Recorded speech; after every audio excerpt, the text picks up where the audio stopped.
এই শহর আমাকে ত্যাগ করতে পারে, কিন্তু শহরকে আমি ত্যাগ করিনি। একবার আসলে চাচার কাছ থেকে জোর করে 500 টাকা। और अभी तो रुको, क्लाइमैक्स अभी बाकी।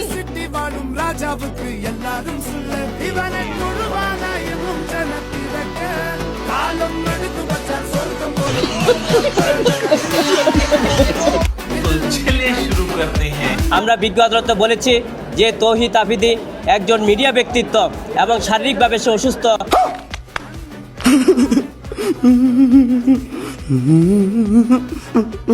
সে লিভার এবং ক্যান্সারে আক্রান্ত হয়েছে।